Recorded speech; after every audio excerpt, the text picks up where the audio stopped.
गुरुर्ब्रह्मा गुरुर्विष्णुः गुरुर्देवो महेश्वरः गुरुः साक्षात् परब्रह्म तस्मै श्रीगुरवे नमः। व्यासाय विष्णुरूपाय व्यासरूपाय विष्णवे नमो वै ब्रह्मनिधये वासिष्ठाय नमो नमः।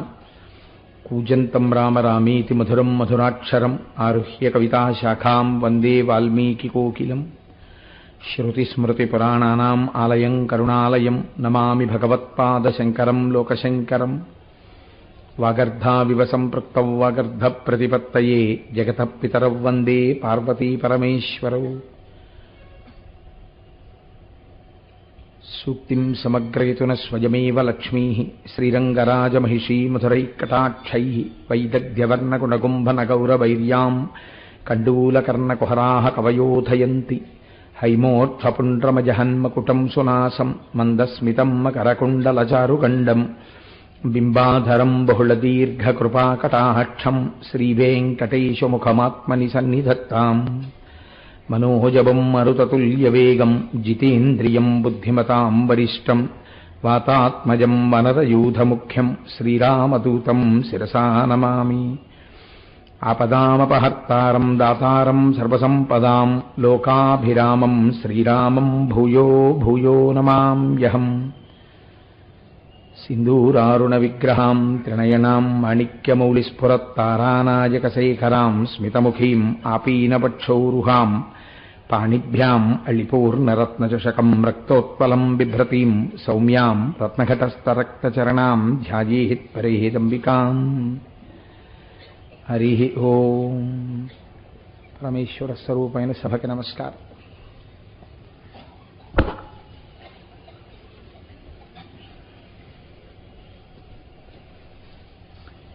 ఒక్కసారి శివనామములను చెప్పి తర్వాత మనం ప్రసంగాన్ని ప్రారంభం చేద్దాం. ధవళవపుషమిందోర్మండలే సన్నివిష్టం భుజగవలయహారం భస్మదిగ్ధాంగమీశం మృగయ పరశుపాణిం చారుచంద్రార్ధమౌళిం హృదయకమలमध्ये సంతతం చింతయామి। శివో మహేశ్వరः శంభుః పినాకీ శశిశేఖరः వామదేవో విరూపాక్షः కపర్దీ నీలలోహితः శంకరः శూలపాణిశ్చ ఖట్వాంగీ విష్ణువల్లభः సిపి విష్ణోంబికానాథ శ్రీకంఠో భక్తవత్సలః భవః సర్వస్త్రిలోకేశ శితికంఠः శివాప్రియః ఉగ్రః కపాలీ కామారీ అంధకాసురసూదనః గంగాధరో లలాటాక్షః కాళకాలః కృపానిధిః భీమః పరశుహస్తశ్చ మృగపాణిర్జటాధరః కైలాసవాసీ కవచీ కఠోరస్త్రిపురాంతకః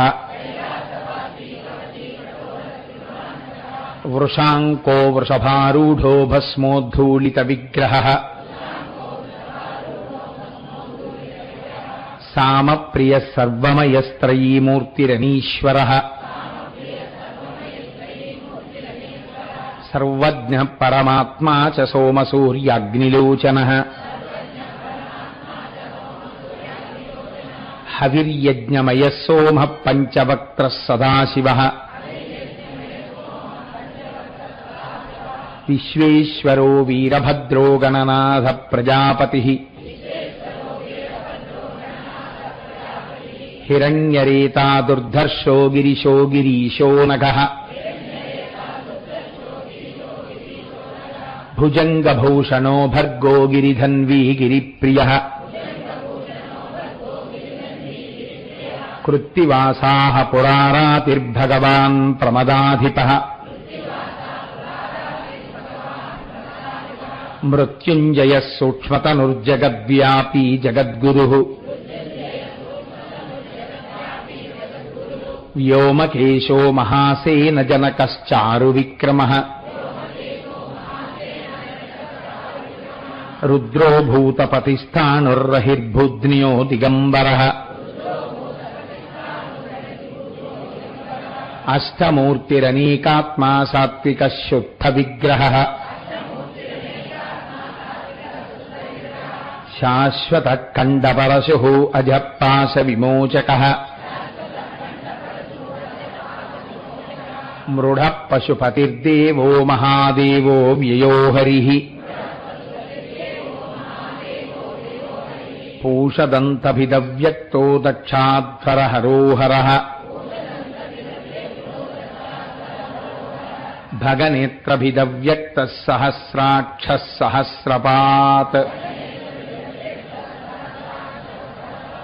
అపవర్గప్రదోనంతస్తారకః పరమేశ్వరः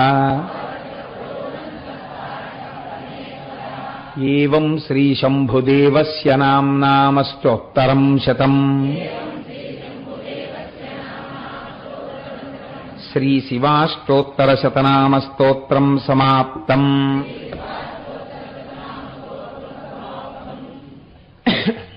ఈనాటి ఉపన్యాసాన్ని నేను ప్రారంభం చేసే ముందు మీకు ఒక చిన్న సూచన చేసే ప్రయత్నం చేస్తాను. రేపటి నుంచి సుబ్రహ్మణ్య వైభవం గురించి ప్రసంగాలు ప్రారంభం చేస్తాను. దాన్ని బహుశः 10వ తారీఖు నాటికి స్వామి అనుగ్రహంతో వల్లీ కళ్యాణంతో పూర్తి చేస్తాను.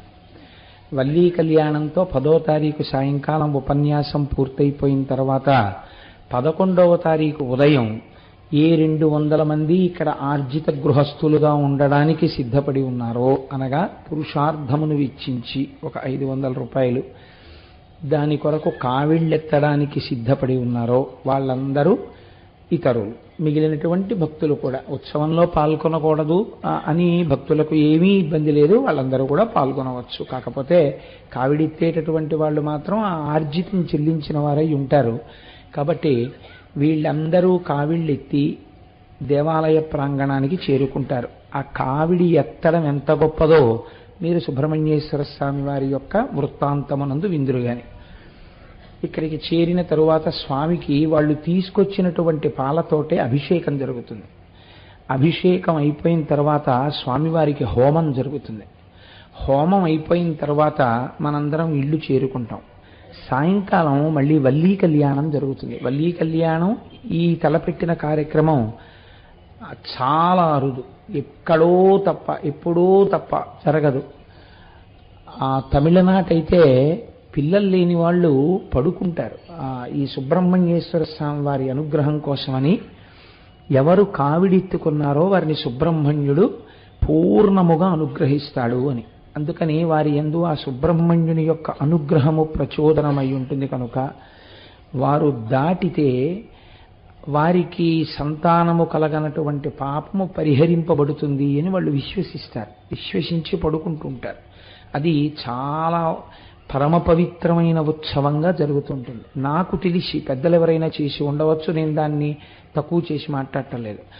నాకు తెలిసి ఈ ప్రాంతాల్లో 200 పాలకావిళ్ళు ఒకేసారి స్వామివారికి పట్టుకుని శివమహాపురాణాంతర్గతంగా సుబ్రహ్మణ్యేశ్వరుడికి సంబంధించినటువంటి ఉపన్యాసాలు విన్న తరువాత దంపతులు రావడం అన్నది నాకు తెలిసి ఇదే ప్రప్రథమంగా జరగబోతోంది. అది కాకినాడ పట్టణంలో జరగబోతోంది. అందున విశేషించి శంకర భగవత్పాదాచార్య స్వామి వారి యొక్క పరమభక్తులై పీఠాధిపతులైనటువంటి శ్రీ శ్రీ శ్రీ స్వరూపానందేంద్ర సరస్వతి స్వామి వారు దీనికి నాయకత్వం వహించి వారి ఆధ్వర్యంలో ఈ కార్యక్రమం జరగబోతోంది. కనుక ఇంత పరమ పవిత్రమైన కార్యక్రమానికి రేపటి నుంచి మనం సుబ్రహ్మణ్యేశ్వర స్వామి వారికి సంబంధించినటువంటి కథా ప్రారంభం చేస్తాం. ఇందులో ఎవరైనా ఓపిక ఉన్నవాళ్ళు, నేను అందరి గురించి నేను ఈ మాట చెప్పట్లేదు, ఎవరైనా ఓపిక ఉంటే మేం చెయ్యగలము, ఈశ్వరుడు మాకు శరీరానికి ఆ శక్తిని ఇచ్చాడు అనుకుంటే రేపటి నుంచి వల్లీ కళ్యాణం అయిపోయేంత వరకు కొన్ని నియమాలు పాటించే ప్రయత్నం చెయ్యండి. ప్రత్యేకించి ఈ ఆర్జితం టికెట్స్ తీసుకున్న వాళ్ళలో ఓపిక ఉన్న వాళ్ళకి మాత్రమే నేను చెప్తున్నది. శరీరం అనుమతిస్తే వాళ్ళు పాటించవలసిన నియమాలు బాగా గుర్తుపెట్టుకోండి. ఇంకా నన్ను మళ్ళీ ఆ తర్వాత వేదిక దిగిన తరువాత కానీ వెడుతున్నప్పుడు కానీ మళ్ళీ మళ్ళీ అస్తమానం నన్ను దాని మీద ప్రశ్నలు, అనుబంధ ప్రశ్నలు, ఉపప్రశ్నలు ఇన్ని వేయకండి. చెప్తున్నప్పుడే జాగ్రత్తగా వినండి. ఒకటి, మీరు చెయ్యవలసినటువంటి మొట్టమొదటి నియమం వేకువజామున నిద్రలేచి స్నానం చెయ్యడం. స్నానం చెయ్యడం అంటే వేడి నీళ్లు చెయ్యాలా అండి, చన్నీళ్లు చెయ్యాలా అండి? మీ శరీరము పరిమితి అనుమతిస్తే, మీకు ఆరోగ్యం ఉంటే మీరు తలస్నానం చన్నీళ్లతో చెయ్యండి. మీ శరీరము అనుమతించకపోతే ఇది ధర్మ సాధనం, ఏ దోషము లేదు, వేడి నీటితో తలస్నానం చెయ్యండి. చక్కగా రోజు చేసే భగవదారాధనం కన్నా ఒక్క అరగంట ఎక్కువ చెయ్యండి. విశేషించి సుబ్రహ్మణ్యాష్టకాన్ని మీకు వస్తే, తప్పు లేకుండా చదవడం వస్తే సుబ్రహ్మణ్య భుజంగం చెయ్యండి తప్పకుండా. ఆ రోజు నుంచి సాత్వికమైన ఆహారమే తీసుకోండి. వల్లీ కళ్యాణం అయిపోయే వరకు రజోగుణ తమోగుణ భూయిష్టమైన ఆహారం తీసుకోకండి. బయట ఎక్కడ తయారు చేసిన పదార్థాలు తీసుకోకండి. హోటళ్లలోకి వెళ్ళి తినడం, టీ స్టాల్స్ దగ్గర టీలు తాగడం, కాఫీలు తాగడం, ఇలాంటి పనులు చేయకండి. మీ ఇంట్లో చక్కగా మీ భార్య గారు కూడా దానికి సహకరించగలిగారు. ఒకవేళ వారికి ఆరోగ్యం బాగులేకపోతే వారిని ఇబ్బంది పెట్టకండి, వారు కల్పిస్తే తాగండి. భోజనం ఒక్కసారే చెయ్యండి, రాత్రి పలహారం చెయ్యండి. సాత్వికమైన పలహారం తీసుకుని భూషయనం చెయ్యండి. మంచం మీద పడుకోకండి, బ్రహ్మచర్యం పాటించండి. భూషయనం చేసినప్పుడు కటిక నేల మీద పడుకోమని నేను చెప్పట్లేదు. ఒక చాప వేసుకోండి, లేకపోతే బొంత వేసుకోండి, చలికాలం కాబట్టి. ఇవన్నీ మీ శరీరం అనుమతిస్తే చెయ్యండి. అనుమతించకపోతే మీరు బెంగ పెట్టుకోకండి. ఒక్కసారి సుబ్రహ్మణ్యాష్టకం చేసుకోండి చాలు. చక్కగా భూషయనం చేయండి. మళ్ళీ ప్రాతకాలమునందు చక్కగా ఆరాధన చేసుకోండి. ఇంకా మీరు కట్టుకోవలసినటువంటి బట్టలకు సంబంధించినంత వరకు తడిపి ఆరేసినటువంటి బట్టలే కట్టుకోండి. అనగా చాకలి తెచ్చిన ఇస్త్రీ బట్టలు కూడా కట్టుకోవచ్చు. పట్టు బట్ట కట్టుకోవాలా, సిల్క్ బట్ట కట్టుకోవాలా, నూలు బట్ట కట్టుకోవాలా, అలాంటి నియమాలు ఏమి ఉండవు. మీరు పరమ పవిత్రంగా శౌచాన్ని పెంచుకోవడం కోసమని మీరు చేసుకుంటున్నారు. శౌచము బాహ్యమునందు ఎంత ఎక్కువగా ఉంటే ఆంతరమునందు ఆ శౌచము కలుగుతుంది. నేను ఒక స్వామి పట్ల ఇప్పుడు ప్రత్యేకమైన ఆరాధనతో ఉన్నాను అన్న భావన పరిపుష్టమవుతుంది. అది పెద్ద పూజ అవుతుంది మీకు. ఇది చెయ్యగలిగిన వాళ్ళు చెయ్యండి. సాయంకాలం వేళల్లో మళ్ళీ మళ్ళీ శివమహాపురాణాంతర్గతంగా సుబ్రహ్మణ్యేశ్వర స్వామి వారి గురించి 4 రోజుల పాటు వల్లీ కళ్యాణం వరకు ప్రసంగం చేయడం అనేటటువంటిది కొంచెం అరుదుగా జరిగేటటువంటి విషయం. అది ఎప్పుడూ జరగాలి. కాకినాడలోనే నేను నిండు మనస్సుతో కోరుకుంటాను. కానీ అన్ని వేళలా శివమహాపురాణం అనేటటువంటి దాన్ని 30 రోజులో 40 రోజులో కార్యక్రమంగా జరగదు కదా, కొంచెం అరుదుగా జరుగుతుంది. కాబట్టి ఎన్ని పనులున్నా సాయంకాలం అయ్యేటప్పటికీ శివాష్టోత్తరం దగ్గర నుంచే చదవడానికి సిద్ధమైపోయి ఉండండి. పూనికతో శృణ్వంతపహ, మీరు పాటించిన శౌచము జాజ్వల్యమానం ఎప్పుడవుతుందంటే పూనికతో రేపటి నుంచి సుబ్రహ్మణ్యుడి యొక్క కథ వినడం ప్రారంభం చెయ్యండి. ఆయన ఎన్ని అవతారాల్లో వచ్చారో, ఎంత గొప్ప అవతారాలో అవన్నీ మీరు వింటూ ఉంటే కేవలము వినడము చేత మీరు సుబ్రహ్మణ్యేశ్వర స్వామి వారి యొక్క అనుగ్రహాన్ని పొందుతారు. రేపటి నుంచి మేము ఇలా ఉండలేమండి, మా శరీరాలు అనుమతించవు అన్నవాళ్ళు బెంగ పెట్టుకోకండి. కానీ 500 రూపాయల ఆర్జితం టికెట్ ఎవరు తీసుకున్నారో వాళ్ళు మాత్రం ఆ రోజున, అనగా ఆదివారం నాడు మాత్రం ఖచ్చితంగా తెల్లవారుజామున లేవవలసిందే, ఇంట్లో ఆరాధన చేసుకోవలసిందే. అలాగని ఇంట్లో చేశాం ఇక్కడికి లేట్ అయిందంటే వీల్లేదు. పాలకావిడి ఎత్తుకోవడానికి సమయపాలనతో వచ్చేయవలసిందే. చక్కగా వచ్చేటప్పుడు ఉతికి ఆరేసినటువంటి బట్ట, పట్టుబట్ట కావచ్చు, నూలు బట్ట కావచ్చు, ఏదైనా సరే ఈశ్వరుడు మీకు ఏది కృప చేస్తే శౌచంతో ఉన్న బట్ట కట్టుకోండి. చక్కగా రండి. ఆ రోజున మాత్రం మధ్యాహ్నం భోజనం చెయ్యకండి, పలహారం చెయ్యండి. సాత్వికమైన పలహారం తీసుకోండి. కటికోపవాసం చెయ్యమని నేను చెప్పను. సాత్వికమైన పలహారం తీసుకోండి. ఎంత అవసరమో అంత తీసుకోండి. ఒకవేళ దానితో కూడా మేము ఉండలేమండి, అలవాటు లేదంటే సాయంకాలం కూడా కొద్దిగా 2 పళ్ళో ఏవో తిని పాలు తాగండి. ఎందుకంటే ఈ 500 రూపాయల టిక్కెట్లు ఉన్న వాళ్ళందరూ మళ్ళీ వల్లీ కళ్యాణంలో సామాగ్రంతా పట్టుకుని స్వామివారి గుడికి ప్రదక్షిణం చేసి మూల విరాట్కు చూపించి కిందకు వస్తారు. కాబట్టి ఇది అరుదైనటువంటి అవకాశం కాబట్టి వాళ్ళందరి కోసం ప్రత్యేకం ఏర్పాట్లు కూడా జరుగుతున్నాయి. ఇది కాకుండా కేవలం టిక్కెట్లు లేని వాళ్ళు, ఏమంటే మా పరిస్థితి అయితే టిక్కెట్లు కొననంత మాత్రం చేత మాకు అనుగ్రహం ఉండదా అని మీరు అనుకోకండి. నేను అటువంటి పాపపు పనులను సంకల్పం చేసేవాళ్ళను కాను.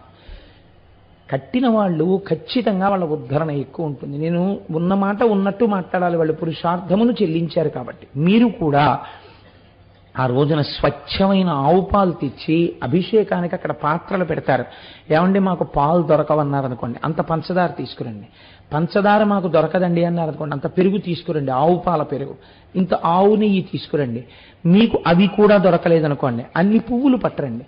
మీ పురుషార్థం ఏదో ఒకటి పట్టరండి. ఇవేవి మీకు దొరకలేదనుకోండి, మీరు బెంగ పెట్టుకోకండి. హాయిగా వచ్చి అక్కడ కూర్చోండి.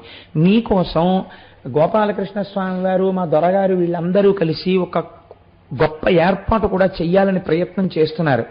అక్కడ పీఠాధిపతులు కూర్చుని ఉండగానే చూసిన వాళ్ళు కూడా సాధ్యమైనంత వరకు ఆ రోజున యాగం దగ్గర పూర్ణాహుతి అయిపోయిన తర్వాత ఎంతమంది జనం ఉన్నారో అందరినీ ఆ యాగవేదిక దగ్గరికి తీసుకొచ్చి స్వామివారి చేత అందరికీ అక్షతలు వేయించే ప్రయత్నం చేస్తున్నాం. ఎందుకంటే ఎవ్వరూ చిన్నబుచ్చుకోకూడదు, అందరికీ ఆ ఫలితం అందాలి అని చేస్తున్నాం. కాబట్టి మీ సాధ్యమైనంత వరకు మీరు ఒకటి గుర్తుపెట్టుకోండి, ఇందులో టిక్కెట్టు లేకపోయినా మీరు పూనికతో చక్కగా ఆ దీక్షా కార్యక్రమాన్ని కొంతమంది కొనసాగించుకోవచ్చు. అలా పూనికతో ఉండి ఆ రోజు పొద్దున్న మీరు ఇంట్లో పూజ చేసుకుని అయిపోయిన తర్వాత ఇక్కడ చక్కగా ఒక్కసారి ఆ యాగగుండాన్ని దర్శనం చేసి దగ్గరకు వచ్చి స్వామివారితో అక్షతలు వేయించుకుని మీరందరూ కూడా ఇంటికి వెళ్ళవచ్చు. కళ్యాణాన్ని కూడా వచ్చి వీక్షించవచ్చు.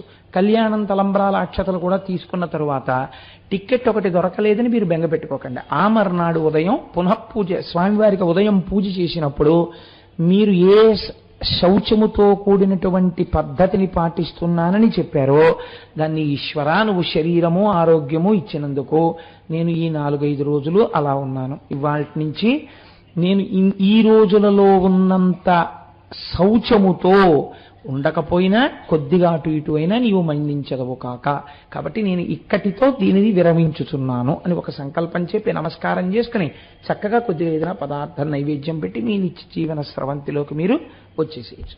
నేను అనుకుంటున్నాను, నేను దీని గురించి స్పష్టంగానే చెప్పాను అని నేను అనుకుంటున్నాను. మరి నేను చెప్పాను కాబట్టి స్పష్టంగా నాకు అనిపించిందో, ఇందులో ఏవైనా మీకు సహేతుకమైన అనుమానాలు ఏవైనా ఉన్నాయా అని చెప్పిన దాంట్లో? ఇంకా మాకు అర్థం కాలేదండి, కొంచెం తెలుసుకోవలసిందన్న అనుమానం మీకేమైనా ఉందా? ఎవరికైనా వేదిక దిగిన తరువాత మాత్రం ఇంకా నన్ను అడగవద్దు. ఎందుకంటే దానికి అంతు ఉండదు. ఇంకా ఆ అనుమానం అన్నది ఎక్కువ ఉండకూడదు. నేను స్పష్టంగా చెప్పాను. ఏమైనా ఉంటే ఇప్పుడే ఇక్కడే నన్ను అడగండి. ఏదైనా ఉందా మీకు అనుమానం? ఇందులో ఉంటే మీకేం బెంగలేదు, చెయ్యెత్తి మీకున్న అనుమానం అడగండి. ఏమీ లేదు కదా, లేకపోతే సంతోషంగా ఉండండి.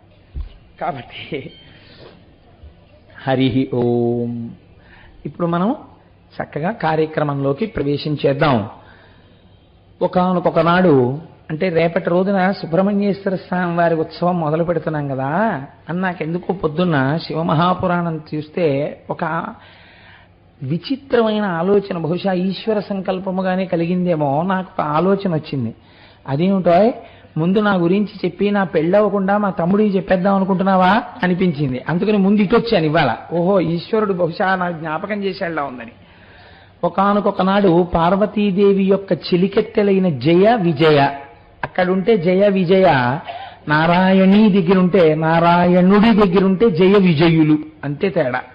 కాబట్టి జయ విజయ వాళ్ళిద్దరూ అమ్మవారితో ఈశ్వర సంకల్పం ఒక గొప్ప పని జరగాలి కాబట్టి వాళ్ళ అమ్మవారితో ఒక మాట చెప్పారు. అమ్మా, నంది ఉన్నాడు, నిన్ను వహిస్తాడు, శంకరుణ్ణి వహిస్తాడు, కానీ ఆయనకి కించిత్ శంకరుడి మాట ఔదల దాల్చడంలోనే సంతోషం ఎక్కువ. భృంగి అంతే, నీకు తెలుసుగా, అసలు కందిరీగగా తొలిచేసి ప్రదక్షిణం చేసినవాడు. మన మాటే వినేవాడు ఒకడు లేడమ్మా, ఈ మాట రాకూడదు. వాళ్ళిద్దరూ ఒకటి, పార్వతీ పరమేశ్వర్లు. బహుశా అమ్మవారు కూడా ఒక కొత్త పాఠం నేర్పాలనుకుని ఉంటుంది. మన మాటే వినేటటువంటి వాళ్ళు మనకుంటే బాగుంటుందమ్మా సేవకులు. కావుననొక్క సమర్థుని శ్రీవలయ సృజించి ద్వార సీమనను నిచినన్ సేవించు నతడు జాగర భావముతో నీదు సెలవు పరమేశాని. అమ్మ ఒక్కడిని నువ్వు సృష్టించి ద్వారపాలకుడిగా పెడితే వాడు నీ మాటే వింటుంటాడు. అలాంటి వాడిని ఒకడిని తయారు చెయ్యమ్మా, మన అంతఃపురాన్ని కాపాడడానికి పనికొస్తాడు. దంపతుల్లో అలా ఉంటుందండి. అందులో వాళ్ళిద్దరూ ఆగర్ధ ఇవ సంపృక్తవు ఆగర్ధ ప్రతిపత్తయే. సరే, ఆ జయ విజయ చెప్పినటువంటి మాటని విన్నటువంటి పార్వతీదేవి అలాగే తయారు చేద్దాం, దానికి వచ్చిన లోటు ఏముందని తన శరీరమునకు ఉన్నటువంటి మలమును ఒక నలుగు పిండిలా తీసింది స్నానం చేసేటప్పుడు. ఇది వినడానికి కొంచెం చిత్రంగానే ఉంటుంది ఈ కథ. నలుగు తీసి అక్కడ పెట్టింది. పెడితే పిల్లవాడు చాలా అందంగా ఉన్నాడు. ఆ పిల్లవాడు ఎలా ఉన్నాడన్న ధ్యాన శ్లోకం కానీ, ఆ పిల్లవాడు ఎలా ఉన్నాడన్న ఫోటో కానీ లోకంలో లేవు. పార్వతీదేవి నలుగు పెట్టిన పిల్లాడు ఎలా ఉన్నాడన్నది ఎవరికీ తెలియదు. ఆ పిల్లాడిని ఒకరిని తయారు చేసింది. వీడు చాలా బాగున్నాడని అమ్మవారు సంకల్పం చేసింది, ప్రాణప్రతిష్ఠ చేసింది. వాడు టంగుని లేచి కూర్చున్నాడు. అమ్మవారు అంది, అబ్బాయి నువ్వేం లేదురా, నువ్వు నా కుమారుడవు, నేనే కదా సృష్టించాను, కాబట్టి నువ్వు వెళ్ళి ద్వారమునందు కూర్చుని ఎవ్వరూ లోపలికి రాకుండా నిలుపు అంది. ఎవ్వరు అన్న దాంట్లోకి శివుణ్ణి కూడా కలిపేశాడు ఆయన. కాబట్టి ఇప్పుడు ఏం చేశాడు ఆయన? అక్కడ ద్వారం దగ్గర కూర్చున్నాడు. ఈ కథ మీ అందరికీ తెలుసున్నదే.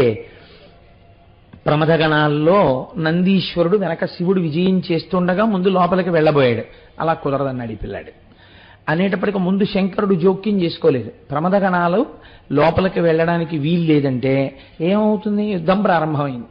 ఈ పిల్లాడికి వాళ్ళకి యుద్ధం జరుగుతుంటే ఎవరు సలహా చెప్పారో వాళ్లే అమ్మవారి దగ్గరికి వచ్చి, అమ్మ పిల్లవాడికి శక్తులు ఇయ్యమ్మా, యుద్ధం చేస్తున్నాడు అన్నారు. అమ్మవారు శక్తులు ఇచ్చింది. ఆ పిల్లవాడు అద్భుతమైన యుద్ధం చేసి ప్రమథగణాలందరినీ ఓడించేశాడు. ఇంకక్కడి నుంచి చతుర్ముఖ బ్రహ్మగారు, శ్రీ మహావిష్ణువు వాళ్ళు కూడా వచ్చేశారు యుద్ధానికి. ఇదేమిటి శంకరుడికి ఇంత ఉపద్రవం వచ్చింది? వాళ్ళందరూ ఎప్పుడు ఒకటే మాట మీద ఉంటారండి. ఉన్నదొక్కటి మూడుగా కనపడాలి. మీకు ఏం చెప్పాలన్నా ఈ ముగ్గురితోనే చూపించాలి, నాలుగో వాడితో కుదరదు. ఎందుకంటే అదే మీకు పాఠం చెప్పాలి, అదే మూడుగా మారి చేసేస్తుంటుంది అలా కథని. కాబట్టి ఇప్పుడు అందరూ వస్తే శంకరుణ్ణి లోపలికి పంపించలేదు ఆయన. పంపించకపోతే శంకరుడు చేతిలో త్రిశూలాన్ని పట్టుకుని ఆయన కంఠానికి గురిపెట్టి విసిరాడు. విసిరితే ఆ కంఠాన్ని ఉత్తరించేసింది త్రిశూలం. ఆ పిల్లవాడు మరణించాడు, కింద పడిపోయాడు. కింద పడిపోయిన తర్వాత శంకరుడు లోపలికి వెళ్ళాడు. ఏదో ఇద్దరూ సంతోషంగా మాట్లాడుకుంటున్న సమయంలో పార్వతీదేవి బయట పెట్టినటువంటి పిల్లవాడికి సంబంధించినటువంటి ప్రస్తావన వచ్చింది. ఆ పిల్లవాడు చనిపోయాడు, నేను త్రిశూలధారల చేత చంపేశానన్నాడు. అయ్యో అయ్యో అయ్యో, ఆ పిల్లవాడిని నేనే సృష్టించాను, వాడు నా పిల్లాడు చంపేశారా అని చెప్పి పార్వతీదేవి దుఃఖాన్ని పొందింది. ఆవిడ దుఃఖాన్ని ఉపశమింప చేయడానికి దేవతలందరూ వచ్చారు. ఆవిడ శంకరుణ్ణి నువ్వు మళ్ళీ నా బిడ్డని బ్రతికించు అంది. అంటే ఆయన అన్నాడు, మీరు ఉత్తర దిక్కుగా వెళ్ళండి, ఉత్తర దిక్కుగా వెడితే కనపడినటువంటి మొట్టమొదటి ప్రాణి ఏది ఉంటుందో దాని తలకాయ తీసుకురండి, ఆ తలకాయ ఈ పిల్లాడికి పెడతానన్నాడు. మొట్టమొదట ఏనుగు కనపడింది, దాని తలకాయ ఎట్టుకొచ్చారు. ఆ ఏనుగు తలకాయని ఈ పడిపోయినటువంటి పిల్లవాడి యొక్క కంఠానికి కలిపాడు. అంటే బహుశः హెడ్ ట్రాన్స్ప్లాంటేషన్ అన్నది చేసిన మొట్టమొదటి డాక్టర్ ప్రపంచంలో పరమశివుడేనేమో. ఎందుకంటే ప్రథమో దైవ్యోభిషకో అని రుద్రాధ్యాయంలో ఉంది కదా, ఆయనే మొదటి వైద్యుడు లోకానికని. కాబట్టి ఆయన తలను అంటించాడు. అంటిస్తే ఆ పిల్లవాడు లేచి కూర్చున్నాడు చక్కగా. కూర్చుని ఇప్పుడు వాడికి శంకరుడు తెలిసాడు. అది విచిత్రం. శంకరుడు తెలిసి ఆయనకి నమస్కారం చేశాడు. తండ్రి మీ పాదములకు నమస్కారములు అన్నాడు. వెంటనే శంకరుడు కూడా వాడిని ఎత్తి తొడ మీద కూర్చోబెట్టుకున్నాడు. తొడ మీద కూర్చోబెట్టుకున్న తర్వాత ఓ చిత్రం జరిగింది. ఈలోగా సుబ్రహ్మణ్యేశ్వర స్వామి వారు కూడా పుట్టేశారు. అంటే రేపు ఇంకా మనకి ఎలాగో రేపు పుడతారు ఆయన. కాబట్టి ఈ ఇద్దరు పిల్లలతో సంసారం చక్కగా నడిచిపోతోంది. ఒక రోజున ఓ యోగ్యమైన సంబంధం వచ్చింది. అది విచిత్రం. మగపిల్లలు ఇంట్లో ఉంటే అడుగుతారు కదండి, మీ అబ్బాయికి చేసుకుందాం అనుకుంటున్నామండి, మా అమ్మాయిని ఇవ్వాలనుకుంటున్నామని. అలా విశ్వరూప ప్రజాపతి అన్న ఆయన తన ఇద్దరు కుమార్తెలు సిద్ధి బుద్ధి వాళ్ళని ఇవ్వాలనుకుంటున్నానన్నాడు. చాలా గొప్ప సంబంధం అని చెప్పి ఇద్దరికీ చేసుకోవాలనిపించింది అన్నారు. అనిపిస్తే ఎవరు భూప్రదక్షిణం చేసి వస్తే వాళ్ళకు ముందు పెళ్లి చేస్తానబ్బాయి అన్నాడు శంకరుడు. మహానుభావుడు సుబ్రహ్మణ్యుడు వెళ్ళాడు, గణపతి వెళ్ళారు. గణపతిది మూషిక వాహనం. అందుకని ఆయన ఏం చేశారట, పిత్రోశ్చ పూజనం కృత్వా ప్రక్రాతించకరోతియ తస్మై వై పృథివీజన్యం తస్య వై పృథివీజన్యం ఫలం భవతి నిశ్చితం. తల్లిదండ్రులిద్దరికీ ఆయన 7 మార్లు ప్రదక్షిణం చేశారట. ప్రదక్షిణం చేసి వాళ్ళని పత్ర పుష్పములతో పూజ చేశారు. చేస్తే ఎక్కడికి వెళ్ళినా సుబ్రహ్మణ్యుడికి ముందు వినాయకుడు వెళ్ళిపోతున్నట్టుగా కనపడింది. ఎవరు తల్లిదండ్రులకు రోజు నమస్కారము చేస్తారో వాళ్ళకి సాక్షాత్తుగా పార్వతీ పరమేశ్వరులకు నమస్కరించినటువంటి ఫలితము వాళ్ళ ఖాతాలో పడిపోతుంది. వాళ్ళకి ప్రదక్షిణం చేస్తే భూప్రదక్షిణం చేసినటువంటి ఫలితం పడిపోతుంది. కాబట్టి అలా చేయకపోతే, చేస్తే పడిపోతుంది, చేయకపోతే ఏమవుతుంది అంటే తీర్థయాత్ర ఫలితం కదండి పడుతోంది. శాస్త్రం ఎక్కడికి సమన్వయం చేసిందో తెలుసా?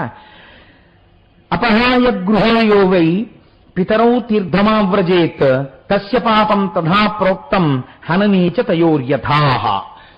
తల్లిదండ్రులు ఇంట్లో ఉండగా తల్లిదండ్రుల్ని ధిక్కరించి ఏ కుమారుడైనా, తల్లిదండ్రులంటే ఆడపిల్ల వైపు తల్లిదండ్రులు కాదు, భర్త వైపు తల్లిదండ్రులు, కుమారుడు తల్లిదండ్రుల్ని ధిక్కరించి వాళ్ళ మాట వినకుండా తీర్థయాత్రకి వెళ్ళిపోతే తల్లిని తండ్రిని చంపినటువంటి పాపాన్ని వాడి ఖాతాలో వేస్తారు. తీర్థయాత్రకు వెళ్ళినటువంటి ఫలితాన్ని ఇవ్వరు. కాబట్టి తీర్థయాత్ర చేసేవాళ్ళు తల్లిదండ్రులు అనుమతి పుచ్చుకొని వాళ్ళకి నమస్కరించి బయలుదేరాలి. కొడుకు వాడికి తల్లి తండ్రి ఉన్న అదృష్టవంతుడైతే, లేకపోతే భగవంతుడికి నమస్కారం చేసి బయలుదేరతాడు. కాబట్టి అలా ఆయన పరమేశ్వరుడికి నమస్కారం చేసి, పార్వతీదేవికి నమస్కారం చేసి, ఆ గణపతి భూప్రదక్షిణానికి బయలుదేరారు. ఆయన భూప్రదక్షిణం చేసి వస్తే, ఆయన ఆ పార్వతీ పరమేశ్వరుడికి ప్రదక్షిణం చేస్తే భూప్రదక్షిణం చేసినటువంటి ఫలితాన్ని ఆయన ఖాతాలో వేసి, నువ్వు చెప్పినటువంటి నియమమును పాటించిన వాడవు కనుక నీకు ముందు వివాహం చేస్తున్నాను అని చెప్పి విశ్వరూప ప్రజాపతి యొక్క కుమార్తెలైన సిద్ధి బుద్ధినిచ్చి వివాహం చేశారు. వివాహం అయిపోయింది. సుబ్రహ్మణ్యేశ్వర స్వామి వారు ఏదో క్రౌంచ పర్వతం దగ్గరికి వెళ్ళారు, పార్వతీ పరమేశ్వరులు కూడా వెళ్ళారు. మీకు ఈ విషయం శ్రీశైలం గురించి విన్నప్పుడు విని ఉన్నారు. కాబట్టి చూడండి, ఈ కథ మీకు పైకి వినడానికి మీరు పరమ భక్తులు కనుక, పరమ భాగవతోత్తములై భక్తితో వింటున్నారు కాబట్టి దీన్ని తిరస్కరించరు. ఇది జరిగి ఉంటుందండి, లేకపోతే ఎందుకు చెప్తుంది కథ? ఋషులు ఎందుకు చెప్తారు? కాబట్టి మేము అంగీకరిస్తున్నాం అంటారు. కానీ మీరు ఒక్కటి ఆలోచించండి, ఇది ఒక చిన్న పిల్లవాడికి చెప్తే వాడికి అరమరికలు తెలియవు కాబట్టి వాడు ప్రశ్న వేస్తాడు. నాన్నగారండి పోనీ ఏనుగు తలకాయ పెట్టాడు బానే ఉంది, అక్కడ వరకు మేమేమనం. పార్వతీదేవి సృష్టించినటువంటి పిల్లవాడు పరమశివుడికి ఈవిడ పార్వతీదేవి సృష్టించిన పిల్లవాడు నా కొడుకే అన్న విషయమే తెలియని వాడు సర్వజ్ఞుడైన శంకరుడా? మొదటి ప్రశ్న. 2, ఒకవేళ నిజంగా త్రిశూలంతో శంకరుడు ఆయన యొక్క తలని తీసేసి ఉంటే ఏనుగు తలకాయ పెట్టడం ఎందుకు? ఆ పడిపోయిన తలకాయే అంటించచ్చు కదా. 2వ ప్రశ్న. ఒకవేళ నిజంగా ఏనుగు తలకాయే పెట్టి ఉంటే ఏనుగు తలకాయ పెట్టిన తర్వాత ఇప్పుడు తలకాయే మారిపోయింది కాబట్టి అసలు తల్లి ఎవరో కూడా తెలియని స్థితి పిల్లాడికి కలగాలి కదా. అసలు మంచి తలకాయ ఉన్నప్పుడు శంకరుడు తండ్రి అని తెలుసుకోలేని వాడు ఏనుగు తలకాయ వచ్చేటప్పటికి మాత్రం ఈయన శంకరుడు నా తండ్రిని నమస్కారం చేశాడా? ఇది ఎలా సాధ్యం? ఇది అడుగుతారు కదండి పిల్లలు. మరి దీన్ని సమన్వయం లేకుండా మీరు ఎలా ప్రతిపాదన చేస్తారు? భక్తి చేత అంగీకరించవచ్చు, దాన్ని మేం కాదనం. అది చాలా గొప్ప విషయం. అందులో మీకు అనుమానం ఉన్నా, లేదంటే అందులో ఏదో సత్యం ఉంటుంది, లేకుండా ఋషులు చెప్పరు అని అంగీకరించగలిగినటువంటి వాడు మహాభక్తుడు. కానీ తెలుసుకోవడం అనేటటువంటిది జిజ్ఞాసుకి మంచి విషయం. మీరు తెలుసుకునే ప్రయత్నం చేయండి. నేను దాని గురించి కొద్దిగా సంగ్రహంగా నేను పెద్ద వివరణ లేకుండా ఆవిష్కరిస్తాను. ఎందుకంటే నాకు తెలిసి, నాకు జ్ఞాపకం ఉన్నంత వరకు నేను అనేక గణపతి నవరాత్రి సభల్లో ఈ విషయాలన్నీ స్పృశించిన వాళ్ళను కనుక. మీరు చూడండి, పార్వతీదేవి అనగా ఎవరు? పార్వతీదేవి అంటే ఆవిడ పరమ ప్రకృతి. పరమశివుడు అనగా ఎవరు? పరమ పురుషుడు. ఆయన పరమ పురుషుడు, ఈవిడ పరమ ప్రకృతి. పరమ ప్రకృతి అంటే పంచభూతాలు. పంచభూతాలు ఎవరు? అమ్మవారు. ఈ పంచభూతముల యందలి కదలిక ఎవరు? పరమేశ్వరుడు. అందుకే పూజలో చాలా గొప్ప ఉపచారంగా పేరు దేందో తెలుసా అండి? తాంబూలాంది. ఎందుకు తాంబూలానికి అంత గొప్పతనం వచ్చేసిందో తెలుసా? మీరు చూస్తుంటారు కదా, ఇక్కడ మనం సువాసిని పూజలు చేస్తే సువాసిని అందరికీ తాంబూలం ఇస్తుంటాం. తాంబూలానికి అంత గొప్పతనం ఎక్కడొచ్చిందంటే ఇందులో ఉన్నవి ఏమున్నాయి? పంచభూతాలు ఉన్నాయి. ఒకవేళ రేపు పొద్దున్న కొత్తగా ఫ్యాక్టరీలు పెట్టి ఊపిరితిత్తులు చేసేసి, గుండె చేసేసి, రక్తం చేసేసి, మాంసం చేసేసి, కొవ్వు చేసి, అస్థి, శుక్ల, మేధ అన్నీ తయారు చేసి పంచభూతాలతో ఒక శరీరాన్ని నిర్మాణం చేశారనుకోండి, దాన్ని అక్కడ పెట్టారు. ఈ శరీరము పంచభూతములతో మీరు తయారు చెయ్యగలరేమో కానీ దీన్ని మీరు కదపగలరా చైతన్యముతో ఇది కదిలేటట్టు చెయ్యగలరా, లేదా మీరు తయారు చెయ్యకుండా ఈశ్వరుడే చేసిన శరీరంలోంచి చైతన్యము వెళ్ళిపోకుండా మీరు చేయగలరా? 1,000,000 మంది వైద్యులు కూడి వచ్చిన కాని మరణమయ్యడి వ్యాధి మాన్పలేరు. మరి ఎందుకు చచ్చిపోతున్నారు లోకంలో ఇంతమంది? ఇదే కదండి ఆశ్చర్యం. ఈశ్వర శక్తి ఇక్కడే ఉంది కదా. అందుకే పంచభూతములు పెట్టిన చైతన్యం ఎక్కడి నుంచి వస్తోందో, అది ఎలా వెళ్ళిపోతోందో ఎవ్వరికీ తెలియదు. ఈశ్వర పంచభూతముల యొక్క సమన్వయమునందు జీవోత్పత్తి చేసి చైతన్య ప్రవేశం చేయించి నడిపి చైతన్యం తీసేసే అధికారం నీది. అటువంటి నీవే ఇవాళ నా చేత ఈ పూజ చేయించుకున్నావన్న కృతజ్ఞతాభావము నాకు ఆవిష్కరించడం. తామలపాకు, లవంగాలు, యాలుకలు, జాపత్రి, జాజికాయ, వక్కపొడి అన్నీ వేసి మడత పెట్టి నోట్లో పెట్టుకుని నవిలితే నోరు ఎరుపు రంగెక్కింది. ఆకుపచ్చ, నలుపు, తెలుపు కలిపితే ఎరుపు నోరు ఎలా అయింది? ఈ ఎరుపు భగవత్ కారుణ్యం. అది పంచభూతముల యందు కదలినటువంటి చైతన్యం.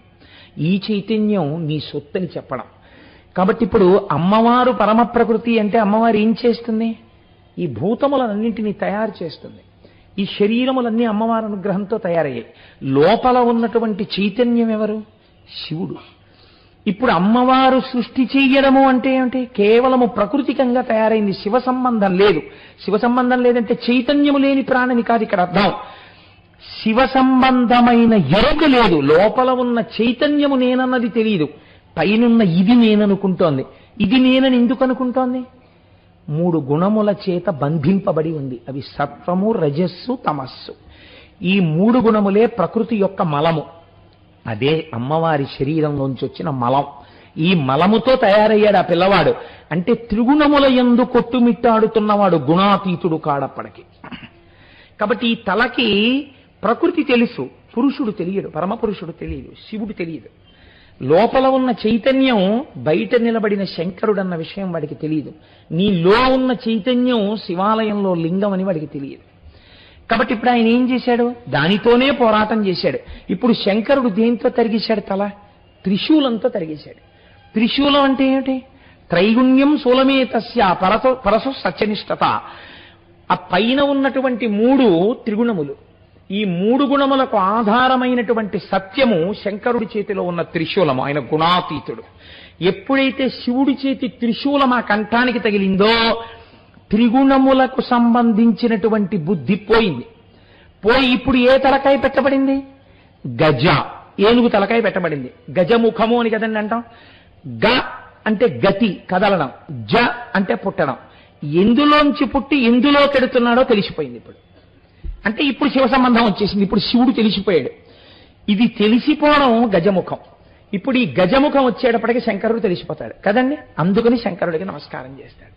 ఇది మీరు చెయ్యవలసిన ఉపాసనా క్రమాన్ని ఆయన యొక్క మూర్తి ద్వారా లోకానికి తెలియచెప్పడం.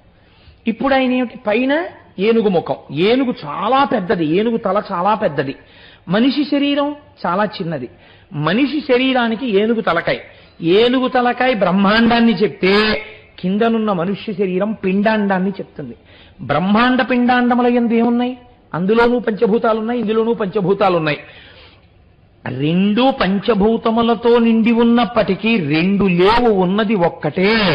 ఈ పిండాండము ఆ బ్రహ్మాండము 2 కావు, ఉన్నది ఒక్కటే అని జీవబ్రహ్మైక్య సిద్ధిని పొంది తత్వమసి అర్థమైతే తత్వత్వము అసి, అదే వాడై ఉన్నాడు, జీవుడే ఈశ్వరుడై ఉన్నాడు అని తెలియడమే ఏనుగు ముఖం, మనుష్యుడి తలకాయి, కంఠం దగ్గర శివానుగ్రహంతో కలవడం. కలిస్తే కదండి అప్పుడు మళ్ళీ ప్రాణం వచ్చింది. కాబట్టి తత్వమసి మహావాక్యం నడయాడితే మహాగణపతిగా తిరుగుతున్నారు. కాబట్టి ఇప్పుడు ఆయన ఎవరయ్యాడు? వినాయకుడయ్యాడు. వినాయకుడు అంటే వి అంటే విశిష్టమైన నాయకుడయ్యాడు. ఇప్పుడు మీరు ఆయన ఉపాసన చేస్తే ఆయన మిమ్మల్ని ఎక్కడికి తీసుకెడతాడు? ఆయన కూడా మిమ్మల్ని అటువంటి పదంలోకే తీసుకెడతాడు. ఇప్పుడు ఆయన దేనికి నాయకుడు? విఘ్నమునకు నాయకుడు. విఘ్నం అంటే ఏమిటి? మీరు చేద్దామన్న కార్యం జరగకుండా పోయేటట్టుగా చేసేదాన్ని విఘ్నం అంటారు. ఆ విఘ్నాన్ని తీసేస్తాడు. అంటే ఏం చేస్తాడు? మీరు ఎక్కడికి చేరాలో అక్కడికి చేర్చేస్తాడు. ఈ చేర్చేయడం చాలా గమ్మత్తైన ప్రక్రియ. మీరు చూడండి, ఇలా ఉంటే చేరుస్తాడా అని మీరు అనకూడదు. గణపతి కాబట్టి పరబ్రహ్మమై ఉన్నాడు. ఈయనకి సిద్ధి బుద్ధి భార్యలు. ఎవడు బుద్ధిని ఉపయోగిస్తాడో వాడు సిద్ధిని పొందగలడు. బుద్ధి ఎవరికి ఉంది? లోకంలో ఏ ప్రాణికి లేదు, ఒక్క మనుష్య ప్రాణికే ఉంది. బుద్ధి అంటే నిశ్చయాత్మకము. మీరు బాగా గుర్తుపెట్టుకోండి. నిశ్చయము చేసేదాన్ని బుద్ధి అని పిలుస్తారు. మనకి చిత్రం ఏమిటంటే రెండు మీకు కనపడవు, ఇవే మీ జీవితాన్ని శాసిస్తాయి.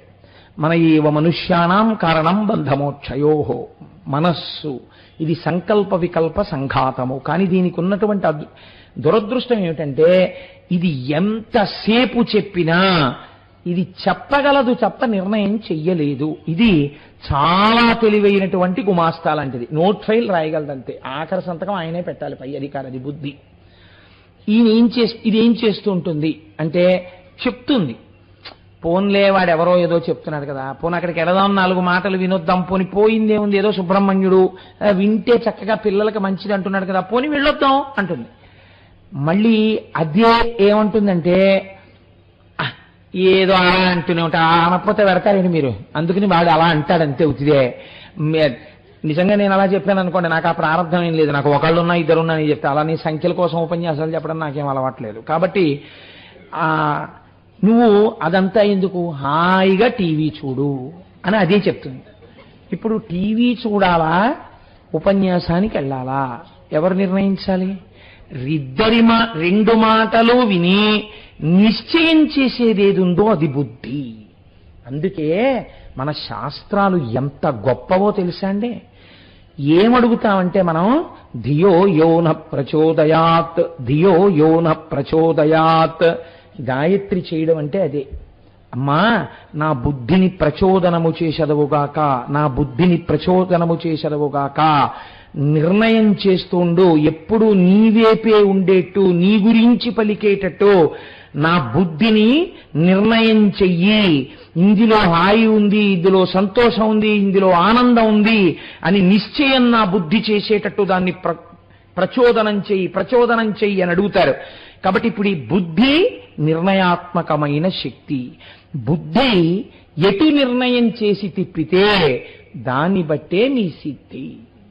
బుద్ధి గడ్డి తింది అంటారు మన వాళ్ళు, అందుకే వాడి బుద్ధి గడ్డి తిందండి అంటారు. బుద్ధి గడ్డి తినడం ఏమిటి? అది ఏమన్నా భోజనానికి వచ్చి కూర్చుందే అంటే బుద్ధి అక్కరలేని విషయాల వైపు వెళ్ళమని నిర్ణయం చేసింది. ఏమైపోయాడు? పాడైపోయాడు. బుద్ధి సక్రమమైన నిర్ణయము చేసింది. ఇప్పుడు ఏమవుతాడు? ఆయన బాగుపడిపోతాడు. కాబట్టి ఇప్పుడు మనస్సుని బుద్ధి చూడ్డం రావాలి. బుద్ధి సాక్షిగా ఉంటూ ఆహా నన్ను ఇలా పడకూడదాం అనుకుంటున్నావే అని అది చెప్పిన వ్యతిరేకమైన సలహాని త్రోసిరాజని మంచి వైపుకు వెడతాన్ని నిర్ణయం చెయ్యగలిగినది ఏదో అది బుద్ధి. అలా కాకుండా చెడు వైపుకి చేసింది అనుకోండి. మీరు ఒక విషయం ఆలోచించండి, తప్పులు చేసిన వాళ్ళందరూ కూడా సంతోషంగా ఉన్నారని మీరు అనుకుంటున్నారా? ఆవేశంలో నిర్ణయాలు చేసుకోవడానికి బుద్ధిని అలవాటు చేసేస్తే అది జీవితంలో ఎక్కడో అక్కడ ఒక ఆవేశపూరితమైన నిర్ణయం తీసుకుంటుంది. ఆవేశమునందు నిర్ణయం చేయడం అన్నది అసలు అలవాటు లేకుండా మీరు చూడాలి. అందుకే interviews are meant for that. Written test లో ర్యాంక్ నెంబర్ 1 వస్తే ఇంటర్వ్యూ ఎందుకండి? Interview is meant for evaluating the inner view. ఆవేశంగా ఉంటాడా, లేకపోతే కొంచెం ఆలోచన చేస్తాడా? నాకు ఎన్నో మార్లు అనిపిస్తుంది నా జీవితంలో నేను ఇది అలవాటు చేసుకోగలనా అని ఒక విషయం. పరమాచార్య స్వామి వారికి ఒక అలవాటు ఉండేది. పరమాచార్య స్వామి ఎదురు వాళ్ళు మాట్లాడుతుంటే మధ్యలో మాట్లాడరు అసలు. He gives a patient hearing. ఆయన వింటారు, ఎంతసేపు అయినా వింటారు. విన్న తర్వాత వెంటనే జవాబు ఆయన చెప్పరు. జీవితాంతం పరమాచార్య స్వామి అమలు చేసినటువంటి విధానం. ఎన్ని తక్కువ మాటలలో ఎంత ఉద్రేకం లేకుండా నేను దీనికి స్పష్టంగా రాజీ లేకుండా నా మనోగతమైన అభిప్రాయాన్ని ఆవిష్కరించగలను. ముందు నవ్వుతారు, ఆ తర్వాత చాలా సూక్ష్మంగా మాట్లాడతారు. తక్కువ మాటలు మాత్రమే వాడతారు, వాడి జవాబు చెప్తారు అంతే. మీకు అది ఒక ఉపనిషత్. చాలా కష్టం అండి జీవితంలో, అది రాదు. మనం లొల్లి మాటలు ఎన్నో చెప్పలేం లేచిన దగ్గర నుంచి. అలా మాట్లాడుతూనే ఉంటాం. ఇది ఒక ప్రమాదకరమైన పోకడ. అసలు మౌనంగా ఉండడం కానీ, ఒక గ్రంథపఠనం చేయడం కానీ, ఒక సద్వస్తువు గురించి వివేచన చేయడం కానీ, ధ్యానం చేయడం కానీ మనకు అలవాటు ఉండదు. మనం అలా మాట్లాడుతూనే ఉంటాం. ఏదో ఒకటి పక్కవాడితో అలా ఏదో మాట్లాడుతూ ఉండాలి. అలా మాట్లాడుతూ పోతే ఏమవుతుందో తెలుసా అండి? అసలు బుద్ధికి నిర్ణయం చేసేటటువంటి స్థితి పోతుంది. పోయి మనస్సు ఏది చెప్తే దాన్ని వింటుంది. మనస్సు ఆవేశకావేశములకు లోనయ్యేది మనస్సే.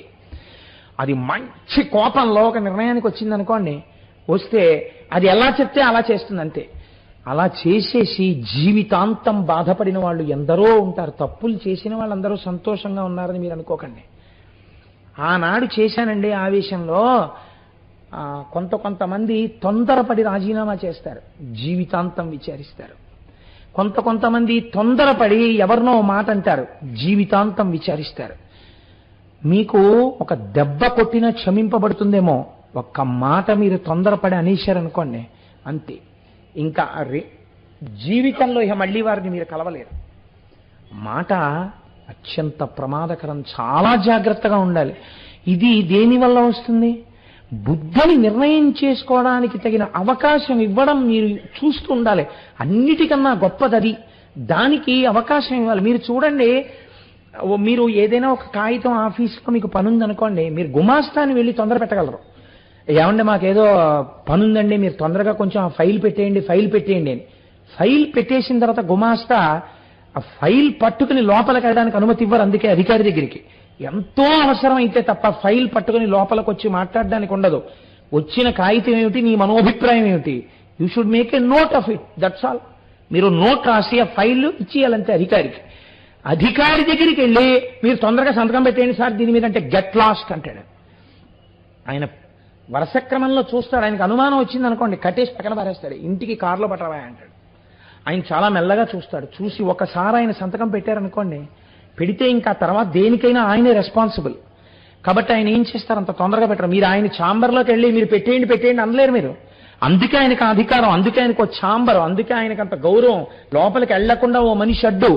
మీ యందు కూడా ఉన్నాడు అలాంటి అధికారి, అదే బుద్ధి. మీరు బయట ఇంత గౌరవం ఇస్తున్నారే అందరికీ, మీ బుద్ధికి మీరు ఎందుకు ఇవ్వరా గౌరవం? నిర్ణయించుకోవడానికి ఒక విషయాన్ని బాగా ఆలోచనకు అవకాశం ఇచ్చి అప్పుడు మీరు ఆ బుద్ధి చేత నిర్ణయం చేయడానికి అవకాశం ఇవ్వాలి. ఇంకా రెండో ప్రక్రియ ఏమిటో తెలుసా అండి? ఎవరో ఒక పెద్దని మీరు నమ్మాలి జీవితంలో. అది పెద్ద తలకాయ, అది నన్ను రక్షించి తీరే తలకాయ, అది నన్ను పాడు చేయదని నమ్మాలి.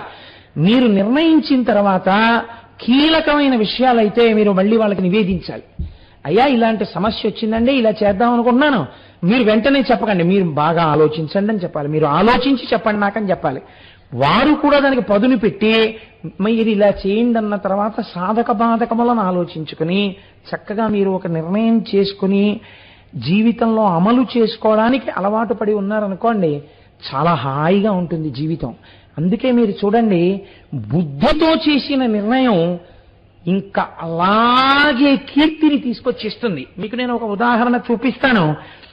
గణపతి ఆరాధనము చేత మంచి బుద్ధి వచ్చి సిద్ధిని పొందడమే ఆయనకి సిద్ధి బుద్ధి భార్యలై ఉండడం. ఆ అనుగ్రహం మీ యందు ప్రసరింపబడ్డాం. మీరు చూడండి, ప్రపంచంలో చామరీ మృగానికి అన్నిటికన్నా ఇష్టం ఏమిటంటే దాని తోక. దాని తోక అంటే దానికి ఎంత ఇష్టం. అలాగే నెమలికి అన్నిటికన్నా ఇష్టం దాని పింఛం. అన్నిటికన్నా ఏనుక్కి ఇష్టమైంది తన యొక్క దంతం. ఎంతో తెల్లగా ఉంచుకుంటుంది దంతం. మీరు ఆలోచించండి, ఏనుగు దంతం దేనికి పనికొస్తుంది? వీరప్పని చంపడానికి పనికొస్తుందేమో, నవలడానికి పనికొస్తుందా? ఏమీ పనికిరాదు. ఇలా బయటికి వచ్చి ఉంటుంది తొండం పక్క నుంచి. ఆ దంతాన్ని మీకు చిత్రం ఏంటంటే స్నానం చేసి వచ్చి ఒంటి మీద దుమ్ము పోసుకుంటుంది. దంతాలు మాత్రం మిరిసిపోతుంటాయి ఏనుగువి. అలా బెరడుకు రుద్దుకుని అంత మిల్ల మిల్ల మిల్ల మిల్ల మిరిసిపోయేటట్టు ఉంచుకుంటుంది. దానికి ఆ దంతం అంటే ఎంతో ఇష్టం ఏనుగుకి. అటువంటి ఏనుగు ముఖం ఉన్న గణపతి వ్యాసుడు భారతం చెప్తుంటే దేంతో రచన చేశాడండి? ఆయన అడిగితే ఒక గంట ఉండదా? తన దంతాన్ని విరిచేసి దాంతో రచన చేశాడు. ఎందుకని? బుద్ధి తొందరగా దేనికి ఉపయోగించాలి? నీకున్నవి లోకోపకారమునకో నువ్వు ఉపయోగించాలి. ఈ భారతాన్ని రచన చేయడానికి నా దంతం ఉపయోగపడితే కొన్ని యుగాల పాటు పంచమ వేదమైన భారతం చదువుకుని లోకం ఉద్ధరింపబడుతుంది. దంతం విరిచేసి ఏకదంతం శూర్పకర్ణం లంబోదరం అని ఆయన పేరు సంపాదించాడు. ఎంత శాశ్వత యశస్సు పొందాడు. మహాభారతాన్ని రచయించిన వాడు వ్యాసుడైతే ఘంటం పట్టి రాసినటువంటి వాడు మహానుభావుడు వినాయకుడు. కాబట్టి మీకు విశిష్టమైన నాయకుడై ఉంటాడు. మీరు ఎన్ని కోణాల్లో గణపతి తత్వాన్ని ఆలోచించండి, నిప్పు రవ్వలు రేచినట్టు రేగుతాయి అందులోంచి. ఎందుకని కారణం మీరు ఎప్పుడు ఒక్కటే గుర్తుపెట్టుకోవాలి. త్రిశూలమునకు తెగి శివాజ్ఞ చేత వచ్చిన తలకాయ. అందుకే అది చేసే పనులన్నీ లోకమునకు మంగళము చేసేవి, విఘ్నములు తీసి సిద్ధినిచ్చేవి అయ్యుంటాయి. మీరు చూడండి, గణపతి యందు ఒక చిత్రం ఉంటుంది. ఇన్ని మీకు ఇచ్చేవాడి మీద శ్లోకాలు చాలా జటిలంగా, ఉపాసన చాలా జటిలంగా ఉందనుకోండి, మీరు ఏం పొందుతారండి ప్రయోజనం? శివుడెంత సులభుడో వినాయకుడంత సులభుడు. మీరు ఆకులు తెచ్చి పూజ చేస్తే చాలు. అందున గరికె 21 గరికె పత్రి తీసుకొచ్చి ఆయన పాదాల మీద వేస్తే చాలు, అన్నీ ఇచ్చేస్తాడు. సింధూరం ఇలా రాస్తే చాలు, పొంగిపోతాడు ఆయన. ప్రాతస్మరామి గణనాథ మనాథ బంధుం సింధూరపూర పరిశోభిత గండయుగ్మం అని కదా. ఆ సింధూరం గండయుగ్మానికి రాస్తే ఆయన పొంగిపోతాడంతే. మనకున్నటువంటి పెద్ద లోపం ఏమిటంటే, మన వేపు అసలు గణపతికి సింధూరమే రాయరు. అయ్యప్ప స్వామి గుళ్ళో పైన ఉన్న గణపతికి చూడండి, ఒళ్ళంతా సింధూరమే. తమిళనాట మీరు వెళ్ళండి, ఎంతంత పెద్ద గణపతులకు సింధూరం రాసుంటారు. అందుకే ఆ రాజ్యం అంతా పైకొస్తోంది. కనుక ఈయనకున్న గొప్పతనమేమి? మీరు చూసిన కొద్దీ మనస్సు ఉప్పొంగిపోయేటట్టుగా చేయగలిగినటువంటి వాళ్ళు ఎవరో తెలుసా అండి? లోకంలో 3 ఉన్నారు. ఈ 3 4వ వస్తువు లేదు ఇంకా. ఈ 3 మిమ్మల్ని ఉత్తేజం పొందేటట్టు, పరమ ఆనందం పొందేటట్టు చేస్తాయి. ఇవి చంటి పిల్లలైనా సరే మీరు తీసుకెళ్ళండి, చూపించండి, వాళ్ళు తెలియకుండానే ఏడు కాపేసి వాటిని చూసి అబ్బా అంటారు. మొట్టమొదటిది చంద్రుడు. అందుకే అందరికీ మేనమామి. మీరు చూడండి, వృద్ధులు, స్త్రీలు, పిల్లలు, జంతువులు అన్ని రాత్రి అయ్యేటప్పటికి ఆ చంద్రుడి యొక్క కాంతిలో కాసేపు కూర్చోవాలంటే ఎంత హాయిగా ఉందోనే ఈ పున్నమి చంద్రుడి కింద కూర్చుంటే అంటాడు. ఇంకా కొంచెం భార్యను సంతోష పెట్టాలంటే నీ ముఖమే ఆకాశంలో ఉందనుకున్నానే అంటాడు. మా ప్రాణమూర్తి గారు లాంటి వాళ్ళు అయితే ఆశువుగా కవిత్వం చెప్పేస్తారు. కాబట్టి ఇప్పుడు చంద్రుడు మీకు ఆనందము నీయగలడు. మీరు చూడండి, చంటి పిల్లలు అన్నం తినకపోతే పూర్వకాలంలో తల్లులు బయటికి తీసుకొచ్చి చందమామ రావే జాబిల్లి రావే అని చక్కగా పాట పాడుతూ చందమామ మీద కథలు చెప్తూ వాళ్ళకి అన్నం పెట్టేవారు. ఇప్పుడు చందమామ కనపట్టు, అన్ని అపార్ట్మెంట్లు ఫ్లాట్లే కదా. అసలు చందమామ కనపట్టు, చందమామ రావే జాబిల్లి రావే పాట వచ్చిన తల్లి లేదు, గొడవే లేదు. అందుకని వాడికి ఆనందము లేదు, ఈవిడికి ఈ ఆనందం లేదు. వాడు ఇలా వెర్రెక్కిపోతున్న ఆడవాళ్ళందరినీ పరమసాధులుగా దేశం కీర్తించిన వాళ్ళు ఇలా మండిపోతున్నటువంటి రౌద్రమూర్తుల్ని టీవీ స్క్రీన్ మీద చూపిస్తూ వాడికి అన్నం పెడితే వాడు ఇలాగే తయారవుతున్నాడు. కాబట్టి మనకి ఇప్పుడు అన్ని టీవీ. చంద్రుడు ఆహ్లాదకారకుడు, పరమ సంతోషాన్ని ఇస్తాడు. రెండవది, ఏమీ తెలియకపోయినా సరే ఆనందాన్ని ఇచ్చేదేదో తెలుసా అండి? సముద్రము. సముద్రం మనకి పక్కనే ఉంది కాబట్టి మనకి తెలియదండి. నేను ఏలూరులో చదువుకున్నాను 10th క్లాస్ వరకు. ఇంటర్మీడియట్ చదువుకోవడానికి ఫస్ట్ టైం విశాఖపట్నం వెళ్ళాను. వెళితే నేను వెళ్ళగానే నేను కోరిన కోరిక ఏంటంటే, ఒరే నాకు సముద్రం చూపించండి రా అని అడిగాను. అడిగితే మా బాబాయ్ గారు అబ్బాయివాడు ఉండేవాడు. వాడు నిన్ను ఒరే నీకు సముద్రం చూపిస్తాను రారా అని తీసుకెళ్తున్నాడు. తీసుకెళ్తుంటే ఆ సముద్రానికి ఇంకా అక్కడెక్కడో ఉంది సముద్రం. ఇక్కడికి వచ్చేటప్పటికే హోరు, ఒక రకమైన పెద్ద హోరు. రే ఏమిట్రా హోరు? సముద్రపు హోరు. అన్ని నీకు విచిత్రమే, మేము రోజు చూస్తుంటాం, రా దగ్గరికి చూద్దుగానే అన్నాడు. నేను మొట్టమొదటిసారి నా జీవితంలో సముద్రాన్ని చూసిన అనుభూతి ఇప్పటికి మర్చిపోను. మొట్టమొదట సముద్రం కనపడగానే కన్ను ఎంత దూరం వరకు ఉంటుందో అంత దూరం నీళ్లు, దాని మీద ఓడలు, ఇటు పక్కన కొండ, దానికి పైలెట్గా వెడుతున్నటువంటి పడవలు, ఇవన్నీ చూసేటప్పటికీ కాళ్ళు ఆగిపోయి ఒక్కసారి ఆ సముద్రాన్ని చూసేటప్పటికీ ఒక రకమైన పొంగు వచ్చేసింది. మీరు చూడండి, అందుకే కాసేపు బీచ్కి పోదాం ఏంటని కొన్ని వేల మంది బీచ్కి పోతుంటారు సముద్రం ఉన్నవాళ్ళు. ఆ బీచ్లో కూర్చున్న సముద్రాన్ని చూస్తుంటే చాలు, ఆ కెరటాలు లేచి వస్తూ పడుతూ పిల్లలు ఆడుకుంటూ పరిగెడుతూ ఎంత ఆనందంగా ఉంటుందో. సముద్రం మీకు ఆనందాన్ని ఇస్తుంది. మూడోది ఏదో తెలుసా అండి సృష్టిలో? ఏనుగు. మీరు వెంకటాచలం వెళ్ళండి, ఏనుగు ఇలా తొండం ఊపుతూ అక్కడ నించుందనుకోండి, ఆ ఏనుగని వెళ్ళిపోరు పిల్లలు. నాన్నగారండి నాన్నగారండి ఏనుగండి నాన్నగారండి. ఇప్పుడైతే ఏనుగు అంటలేదనుకోండి, ఎలిఫెంట్ నాన్నగారండి, ఎలిఫెంట్ టస్కర్ దంతాలు ఉన్నాయంటారు. అంటే ఓసారి అక్కడ ఆగి దానికి ₹1 ఇస్తే మావటి వాడికి ఇచ్చేసి అది ఇలా గుండు మీద చక్కగా ఆశీర్వచనం చేస్తుంది. ఆ ఏనుగు తొండం, ఆ తొండంతో అది చెరుకు తీసుకుని విరిచి నోట్లో పెట్టుకోవడం, ఆ మింగడం, అదేంటి ఆ పెద్ద పెద్ద వెలగపళ్ళు కూడా మనందరం ఇలా తింటాం. ఏనుగు ఒక్కటి ఇలా తింటు, నోరు కిందకుంటుంది. అది ఇలా ఇలా తొండం ఊపి ఇంత గడ్డి చక్కగా తీసి ఇలా సున్నా చుట్టినట్టు చుట్టి ఇలా ఇలా అని పట్టుకుంటుంది చక్కగానే, పరకలు పడిపోకుండా ఇలా ఇలా అని ఆ పరకలు పట్టుకుని ఓ కట్టలా ఎత్తి అలా నోరు తెరిస్తే ఇలా ముందుకో త్రిభుజాకారపు ప్రొజెక్షన్ ఉంటుంది, అందులోంచి నాలుక కనపడుతుంటుంది. అందులోకి అలా తోపుకుని తొండం వదిలేస్తే అని ఆ గడ్డి అంతటిని ఇలా మింగేస్తుంటే, అలా మీరు చూస్తుంటే ఏనుగు తినడం, ఏనుగు నడవడం, ఇంతంత కాళ్ళు అంతంత గోళ్ళు ఆల్చిప్పల్లాగా, దాని కుంభస్థలం, మావటి మాట వినడం, మనకి చాలా చిత్రంగా ఉంటుంది. ఏనుగుని చూస్తే చాలా సంతోషం కలుగుతుంది కదండి. అందుకని మీరు గణపతి పూజ ఏం చేయాలి? ఆయన్ని చూస్తూ కూర్చుంటే చాలు. అందుకే మీకు లోకంలో ఆబాల గోపాలం అనగా పిల్లలతో సహా ఇష్టపడే దేవతా స్వరూపాలు రెండే ఉన్నాయి. ఒకటి గణపతి, రెండు హనుమ. మీరు చూడండి, కోతి కనపడింది అనుకోండి, నాన్నగారండి హనుమాన్, నాన్నగారండి హనుమాన్ అని పిల్లలు దండం పెట్టేసి సంతోషపడిపోతారు. సుందరకాండ, హనుమంతుడి చేష్టితములు రామాయణంలో చూపిస్తుంటే, హనుమంతుడి కథలు వింటుంటే ఎంత ఇష్టమో. చిన్నతనంలో మా పిల్ల అన్నం తినకపోతే, అమ్మ అన్నం తినంటే, నాన్నగారండి ఒక్కసారి మధువన భంజనం అనడం దానికి రాదు, నాన్నగారండి ఆ కేచిత్ పాడితే తింటాను. గాయంతి కేచిత్, ప్రణమంతి కేచిత్, నృత్యంతి కేచిత్, ప్రహసంతి కేచిత్, పతంతి కేచిత్, ప్రలపంతి కేచిత్ అని మధువన భంజనం మీరు శ్లోకాలు చెప్తుంటే అది పెద్ద పెద్ద నవ్వులు నవ్వి ముద్దలు మింగేసేది. కాబట్టి పిల్లలకి కూడా హనుమ అన్న గణపతి అన్న ఎంత ఇష్టమో చెప్పలేము. కాబట్టి ఇప్పుడు ఈశ్వరుడు ఎంత ఉదారుడో చూడండి. ఆయన ఎంత ఉదారుడో మనకి విఘ్నాలు తీయడానికి తన కుమారుడికి కూడా అటువంటి తలకాయ పెట్టాడు. మంగళప్రదమైంది. మీరు ఎప్పుడు చూసినా ఏనుగు తలకాయ కనపడితే అది మంగళప్రదం. ఆఖరికి కలలోకి ఏనుగు వచ్చినా సరే మంగళప్రదం. అది ఆ పరమ శుభప్రదమైనటువంటి స్వప్నం. కాబట్టి ఇప్పుడు మీరు ఆయన్ని పూజ చేయడం మీకు ఎంతో మంగళప్రదం. ఇంట్లో చక్కటి గణపతి ఫోటో ఒకటి ఉండి మీరు రోజు కాసేపు ఆ గణపతి ఫోటో వంక అలా చూస్తున్నారనుకోండి, రేపు మీకు మనవడు పుడతాడు. ఇందులో చాలా మంది పుట్టే ఉంటారు.